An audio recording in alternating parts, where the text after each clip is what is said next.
Alright, we're going to discuss the history of West Africa. And yes, if you are noticing behind me, I am recording a video in a different place in my house. This is one of the first times I've done that, so you look at my um, dining room plates on the wall back there. So, history of West Africa.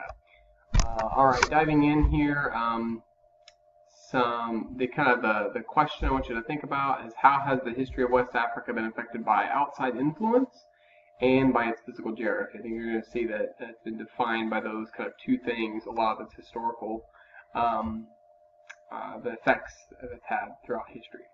So you can see here some of the learning targets that we're after.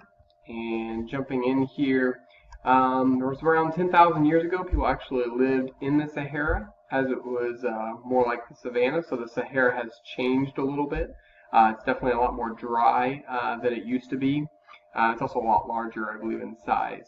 Um, so they've been able to look at rock drawings, and there are places now where there are not these animals of ostriches, giraffes, rhinos, and then there's pictures showing that. So archaeologists have kind of concluded that they were hunting these animals there. So climate change, desertification, something I talked about in section 1. Have occurred, forced out some of these animals, and it's kind of reshaped the landscape. So kind of going back to that question, how has the physical geography shaped the history? We're already seeing that change here. So the first major people that lived there were Bantu people. They began developed farming around 2000 BC. And they migrated throughout Africa as hunters and gatherers. You can see kind of some of the things that they introduced. Yams, which are like a sweet potato, still a major crop today in Africa. So still important even to this day. There was the spread of Bantu languages. They began working with iron. Smelting is basically they were able to make iron, which allowed for more sturdy plows and things like that for farming. Before that, they were just using rocks and maybe bone and things like that that weren't nearly as sturdy. Arab Muslims kind of came in, conquered parts of North Africa, started trading some with West Africa. So they were some of the first to kind of map out other regions like West Africa. So this first kingdom we're going to talk about is the Kingdom of Ghana. Now this is a little bit confusing because Ghana is actually a country in West Africa today, but that Ghana does not occur. I believe this is Ghana down here. I'm not looking at a map that's labeled, but I think this is Ghana. It's somewhere, I think, a lot down here along the coast. So you can see this is a little bit above that. Means warrior king in Mandi, I believe that's how you pronounce that, the language. It's in present-day Senegal and Mauritania. So that's kind of the two countries that it occupies today. So this is kind of an ancient kingdom. There's kind of a mask of one of the kings, I believe. Kind of not really much we need to talk about here. It was a monarchy. It was extremely wealthy. A lot of that wealth came from gold. So they had gold. This area is called the Gold Coast. Often it was kind of named that by outsiders because they were able to trade gold. In fact, like Egypt, we talked about Egypt before. Like death masks of people like Tutankhamun were made of like solid gold, just immense wealth in those pyramids. A lot of that gold didn't come from Egypt; it came from places like here in the Ghana Empire with the trading that would happen. One of the interesting things is they would trade salt, and this may seem like okay, they got a really bad deal. They're trading gold for salt. Well, salt in itself had a lot of important properties to it. One, provides flavoring to food. You ever ate a potato that didn't have salt on it? You like French fries, right? Do you like a plain potato? Probably not. So salt definitely enhances the flavor of food, and then also it's a preservative. So they would salt meat, and it would keep it from spoiling. They didn't have refrigerators. So in many ways, at this time, salt was definitely just as valuable as gold because it was used for so many purposes. So they would trade that. They would trade the gold for salt. Often, so kind of an interesting component there. The Ghana Empire was eventually conquered, and that's going to give rise eventually to the Kingdom of Mali. They came kind of right after that. The most famous emperor, his name was Mansa Musa. Under his reign, Timbuktu, maybe you've heard this before. I even heard it in like country songs. Someone may say something like, I went to Timbuktu, and referring to like I didn't know really where I went. I was out in the boonies somewhere. But Timbuktu is an actual place in West Africa, even today. It used to be like a center of trade because so much trade was coming through West Africa for gold, but that's really changed now. So Timbuktu is not really this like center of trade anymore, but it was at this time. Mansa Musa went on this historic pilgrimage to Mecca.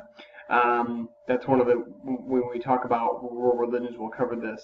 The 5 pillars of Islam require a person to go to Saudi Arabia to the city of Mecca, it's a holy city, to make a pilgrimage. And when he went, he took like an entourage, and you're probably familiar with the terms. Like tons of people went. He took a lot of wealth with him, and like it greatly, like people were like, "Whoa, here's the Kingdom of Mali, and here's Mansa Musa. This guy's really wealthy. We need to know who he is. You know, it's important." So Mansa Musa kind of goes down in history as this kind of famous guy because he kind of put West Africa on the map. After his death, several more kingdoms arose in West Africa. This one's called Songhai, which I somehow always associate more with China. For some reason, that sounds like a Chinese name. But it was a West African kingdom as well. And eventually they're going to end up falling to the Moroccans in North Africa. So kind of fast forwarding here so I can kind of wrap this up. The Age of Exploration comes in, which means that the Europeans become interested, and the West Coast is going to be a centerpiece for the slave trade. So there's a video on it. It's a John Green video. I like his stuff a lot, so you might want to check that out and if you actually get into the notes. But if you think about it, West Africa is the closest place to the Americas, and that's where most slaves went. Some slaves went to the Middle East, some slaves went to Europe, but most of them ended up going to North America, Central America, and South America. And we'll talk about this more in class. You probably think, okay, well, most of them went to North America. It's not actually true. I think South America is the most. Most slaves went to South America, and then Central America was the second most common. You got to think about this, like North America, like where we live here in Indiana. Yeah, good farming, but you can't really farm all year round. Whereas like further south you go, Central America, you can grow stuff all year round. So slaves were needed for agricultural purposes. So that's kind of why those areas dominated. So the West Coast, slave trade. There was slave trade on the East Coast as well of Africa, but really the West Coast really was hit hard by this. You can see some dates here. That Great Britain founded Sierra Leone as a place for runaway slaves. Liberia was for freed American slaves. Very interesting story that they set up this so American slaves could come back to their home country, or they were descendants of people from Africa, to live. So some of them chose to do that. Probably a lot of them didn't, though, because they had lived, their entire life in the Americas. Slavery was outlawed by the early 1800s. It's going to become outlawed in 1864 in the United States. It was actually outlawed in like Great Britain long before it was in the United States. And then that's going to kind of bring the slave trade to an end in the 1800s. But having just really a lot of negative effects. Imperialism. This picture, you'll see it several times. They're basically just conquering all of Africa and controlling it. You see he's got kind of like ropes there, kind of showing that it's like, his control. The Berlin Conference, they divided up Africa. It's kind of a significant event. You'll hear this more in East Africa's history when we cover that. So European imperialism, they took over almost all the country. And kind of tried to spread religion, tried to, make Africans adopt their culture. So this video kind of deals with imperialism. It's another John Green video. They carved the whole thing up. Basically, all the boundaries that we see today for Africa were almost all created by Europeans, not by Africans. And this is, I think, why there's a lot of tension today in Africa. Groups were put together that don't necessarily get along at the time. And so it's brought a lot of conflicts. So you can kind of see who controlled who here. A lot of major European powers had control of various areas. You see the term Ghana, part of the Gold Coast. I kind of want to skip past most of this. We'll kind of maybe talk more about it in class. A lot of them began to get independence in like after World War II, so 1950s, 1960s. A lot of them became independent. You might think, okay, independence, and then they were, really successful, but it was really a slow movement to success, and some of them still struggling with that because of just not being in control of their own country for a number of years. So Nigeria had some problems as well. Different ethnic groups live there. Let's see what else I want to talk about here. I think a lot of this is just kind of, again, good knowledge, good stuff to know, but just know that, it's slow movement to independence. A lot of stuff here about Nigeria. I want to kind of skip past most of this. Sierra Leone had a civil war. Really, really nasty. Lots of fighting. So about 50,000 people died. 2 million lost their homes. And I can't remember if this is the one. A lot of them had like child soldiers, like brainwashed kids from the time they were little to be able to fight. I think that may be Sudan, not Sierra Leone as much as maybe it was. I'll have to look into that. We might talk about that in class a little bit.